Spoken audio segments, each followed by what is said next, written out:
Hello and welcome to my channel. I'm Emotional Bench, and this is our in-depth beginner guide for Remnant from the Ashes. If you're looking for anything specific, I'll have all the details and the table of contents below in the description, so do not worry about that.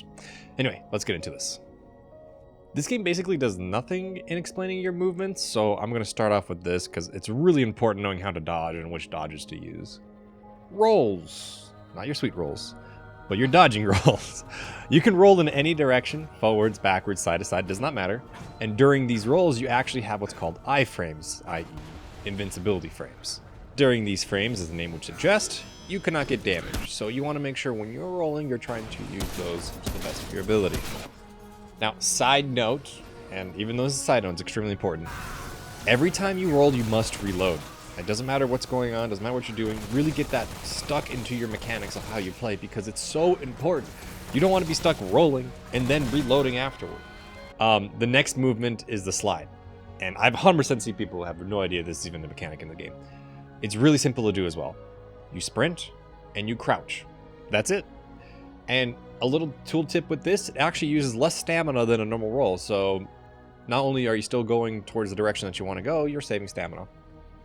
Lastly, we have, I call it the booty scooty. The way we do this mechanic is actually extremely easy. You just press your spacebar or your jump bar. I'm assuming it's A or X, PlayStation console users. You guys know what you're doing. So anyway, we touched base a little bit on stamina, right? There's a little trick that I found. If you do not let your stamina bar go all the way down and you just leave a little bit left, it actually recharges much quicker than having to go all the way depleted and then back up. Anyway, I'm not going to go actually too in-depth on weapons. It's pretty basic. You just upgrade them when you can, and you put your favorite weapons perk into its slot.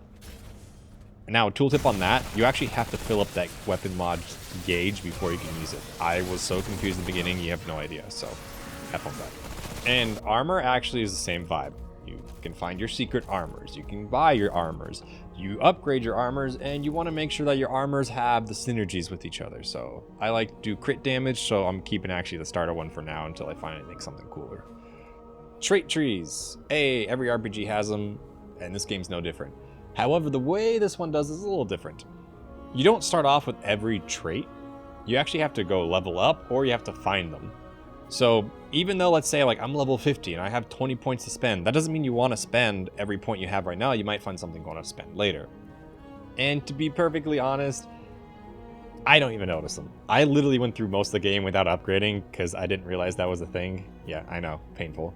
But it helps here and there. It's not the biggest thing in the world. You do have wombo combos later on when you're doing nightmare mode and all that fun stuff. But we're beginners. We're here to have fun. We're not worrying about that yet, so congratulations, guys. You chose your character, you have your weapons, you're upgraded.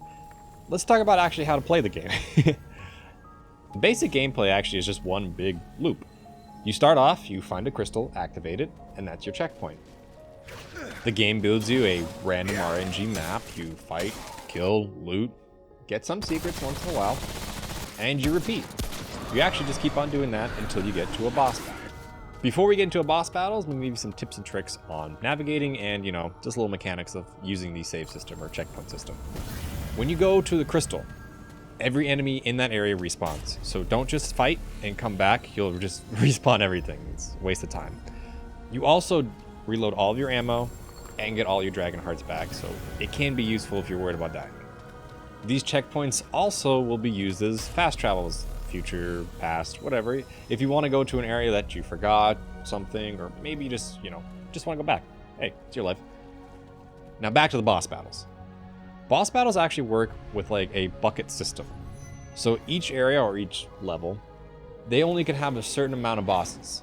So we have like a dragon or a gorefish or something like that. Those guys actually can only spawn in those areas. So if you're specifically looking for a boss battle, make sure you're re-rolling in the right area, or else you're just wasting everybody's time. Now that brings us to re-rolling. Re-rolling basically means that the map is, again, randomly generated for something brand new. You don't lose your save, you don't lose your ammo, you don't lose anything, but you do lose the boss that you would have been facing, unless, again, you get the same boss, but that's unlucky if you do. Bosses. Now, every boss actually has a very similar mechanic. You have, obviously, the main boss, but they always have to spawn ads or mobs or little babies, guys, whatever you want to call them. These guys usually don't do a lot of damage to you, or they do enough to bother you, to kill you. They're not fun to play against, but they're necessary evil because they drop your ammo.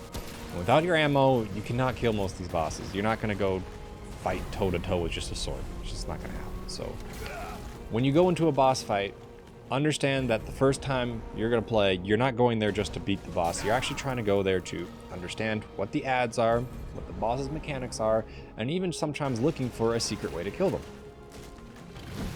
These secret ways to kill these bosses don't typically help your fight, but what they do is they give you a secret weapon or a secret item that lets you build something cool. So they are fun to experiment with, and it gives the game a little freshness to it if you fight the same boss over and over again with your different playthroughs. And lastly, there's just random tooltips that I personally thought are good to know. You know that little skull thing that you have in your backpack? The one that brings you back from dungeons? Yeah, that guy. He has infinite uses. I don't know when they were going to tell you this, but I was terrified of using it, but you can use them as much as you want. Another good thing I found out, the little bloodworm thing, the #1 heal, or that first healing potion you get, that thing's amazing. It's cheap. It heals you for like probably 50% of your health, depending on how much health you have. And honestly, you instead of going all the way back to the beginning or using all of your dragon hearts, if you have a good amount of chip damage, just use that guy. It's 200 like freaking coins or metal or steel, whatever you're using nowadays anyway. Okay guys, and finally to our last point, if you are burning, the easiest way to get rid of the burn is to roll 3 times. They literally take stop, drop, and roll. Literally. Anyway, thank you guys for watching. Leave a like if you liked, subscribe if you can, and I'll catch you guys later. Deuces.